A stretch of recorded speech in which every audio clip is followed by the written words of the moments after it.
तो गाइज आज की वीडियो में हम जानेंगे कि आस्था को तलवारबाजी किसने सिखाई थी। तो बिना किसी देरी के शुरू करते हैं ब्लैक क्लोवर सीजन 2 के एपिसोड नंबर 4 को। तो लास्ट एपिसोड में हमने देखा था सभी ब्लैक बुल के मेंबर आस्था का इलाज ढूंढने निकल पड़ते हैं। इसके साथ ही फिनरल और नोएल फेंजिल के घर जाते हैं। उसके बाद में 5 महीने बाद का सीन दिखाया जाता है जब आस्था को ग्रीम वॉर मिल जाती है और वो जंगल में स्वॉर्ड ट्रेनिंग करने लगता है मैजिक नाइट एंट्रेंस एग्जाम को पास करने के लिए। लेकिन आस्था को तलवारबाजी की कोई नॉलेज नहीं होती है, जिस वजह से वो खुद को इम्प्रूव नहीं कर पा रहा होता है। तभी आस्था की नजर फेंजिल पे पड़ती है जिसके पीछे एक जंगली सुअर भाग रहा होता है। आस्था एक ही झटके में उस सुअर को दूर फेंक देता है। उसके बाद फेंजिल आस्था को थैंक यू कहता है और वो खुद को इंट्रोड्यूस करता है, जिसके जवाब में आस्था भी खुद को इंट्रोड्यूस करता है। फिर फेंजिल को भूख लगने लगती है और वो आस्था के पोटैटो खाता है। फिर फेंजिल आस्था को अपने घर पे बुलाता है थैंक यू के तौर पर। उसके बाद हम फेंजिल का घर देखते हैं जिधर वो कहता है मैं यहाँ बिना परमिशन के रह रहा हूँ, जिस पर आस्था कहता है मुझे नहीं पता था जंगल के बीचों बीच कोई ऐसी जगह भी होगी। उसके बाद फेंजिल आस्था की तलवार को देखकर बोलता है मैंने इस तरह की तलवार पहले कभी नहीं देखी। तब आस्था बोलता है मैं इस तलवार से मैजिक नाइट का एग्जाम पास करूंगा, इसलिए मैं इस जंगल में आया हूँ ट्रेनिंग करने के लिए। वैसे ये बताओ तुम यहाँ क्या कर रहे हो? जिस पर फेंजिल कहता है मैं यहाँ किसी का इंतजार कर रहा हूँ। वैसे आस्था तुम यहाँ ट्रेनिंग करने आए हो ना, तो क्यों ना तुम मेरे घर पे रह के ट्रेनिंग करो। ये सुनकर आस्था खुश होकर बोलता है इससे तो मेरी बहुत हेल्प हो जाएगी। उसके बाद हम अगले दिन का सीन देखते हैं जिधर आस्था अपनी तलवारबाजी की ट्रेनिंग कर रहा होता है, लेकिन वो अपनी तलवार को सही से कंट्रोल नहीं कर पा रहा होता है। ये देखकर फेंजिल कहता है तुम इसे इसलिए कंट्रोल नहीं कर पा रहे हो क्योंकि तुम सारा वेट अपने घुटने पर डाल रहे हो। उसके बाद फेंजिल आस्था को सही टेक्निक बताता है तलवारबाजी की और उसकी ये टेक्निक वर्क कर जाती है।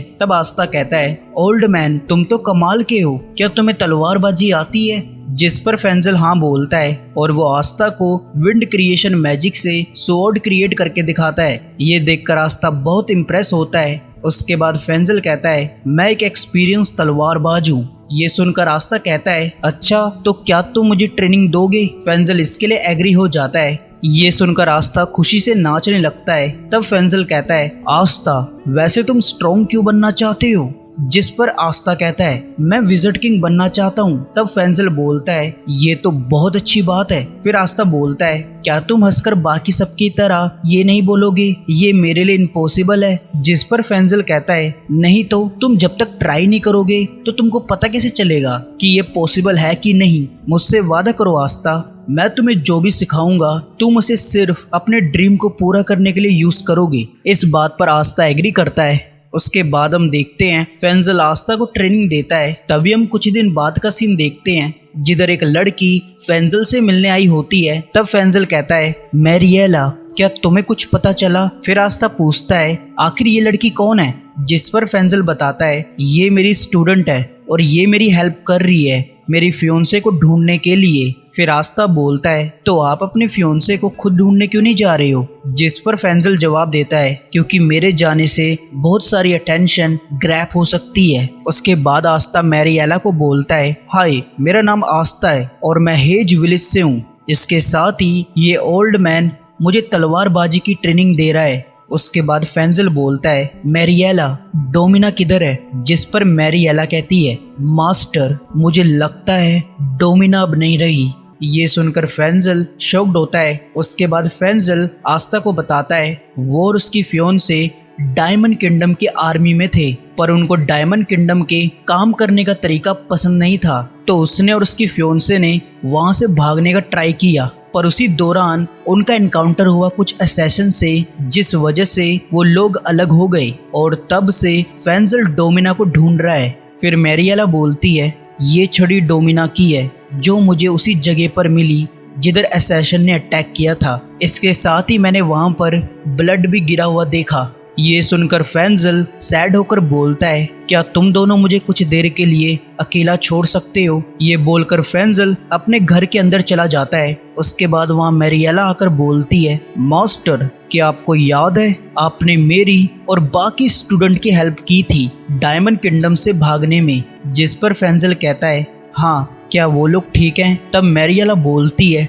वो सब मारे जा चुके हैं। ये बोलकर वो फेंजल को स्टैब करती है। तभी वहाँ पर बहुत सारे असैसिन आ जाते हैं और फेंजल को पकड़ लेते हैं। तब फेंजल कहता है आखिर तुम ये क्या कर रही हो? जिस पर मैरियला कहती है मुझे किंगडम ने ऑफर दिया था कि मैं उनके साथ मिलकर काम करूं। अगर मैं ऐसा नहीं करती तो वो मुझे बाकियों की तरह खत्म कर देते। तुम फिक्र मत करो, हम तुम्हें यहाँ खत्म नहीं करेंगे, क्योंकि हमें कहा गया है कि हम तुम्हें डायमंड किंगडम जिंदा लेकर आए, क्योंकि मेज नाइट अपने फाइनल स्टेज में पहुंच चुका है। तो हमें तुम्हारी मदद चाहिए उसको पूरा करने के लिए। जिस पर फेंजल कहता है उसका नाम मार्श है और वो कोई वेपन नहीं है। तभी वहाँ आस्था एंट्री मारता है और वो कहता है ओल्ड मैन क्या तुम ठीक हो? और मैरियला ये तुम क्या कर रही हो? तुम्हें तो ग्रेटफुल होना चाहिए जो फेंजल ने तुम्हारे लिए किया है। जिस पर मैरियला कहती है मैं उसके लिए ग्रेटफुल हूँ, क्योंकि उनकी सिखाई गई फाइटिंग स्किल की वजह से ही मैं आज जिंदा हूँ। तब आस्था कहता है तो तुम ऐसा क्यों कर रही हो?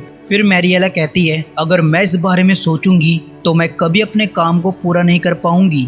तुम बस इससे दूर रहो। क्या तुम ऐसे इंसान के लिए मरना चाहोगे जिसे तुम जानते तक नहीं हो? तब आस्था बोलता है मैं इसे अच्छी तरह से जानता हूँ। तब फेंजल बोलता है आस्था मैरियला सही बोल रही है, तुम यहाँ से भाग जाओ। वैसे भी तुमने मुझे प्रॉमिस किया था कि तुम मेरी सिखाई गई चीज़ों को अपने ड्रीम को पूरा करने के लिए यूज़ करोगे, तो मेरे जैसे अननोन इंसान के लिए तुम अपनी स्किल को वेस्ट मत करो। तब आस्था कहता है मैंने कहा ना मैं तुम्हें जानता हूँ। फिर फेंजल बोलता है तुम मेरी फिक्र मत करो, तुम यहाँ से भाग जाओ, मैं तुम्हें प्रॉमिस करता हूँ मैं इनको निपटा दूंगा। उसके बाद आस्था कहता है तो तुम अपने प्रॉमिस को मत भूलना। ये बोलकर आस्था वहाँ से चला जाता है, पर तभी वो अचानक से वापस आकर एक असैसिन पर अटैक करता है। तब फेंजल बोलता है आस्था मैं तुम्हें पहले ही बोल चुका हूँ तुम यहाँ से चले जाओ, क्योंकि मेरे अंदर अब जीने की कोई होप नहीं बची है। जिस पर आस्था कहता है तुम ये कैसी बातें कर रहे हो? मुझे पता है ये तुम्हारे अंदर ऑटोमेटिकली नहीं आएगी, इसके लिए तुम्हें मेहनत करनी पड़ेगी। तो तुम खड़े हो जाओ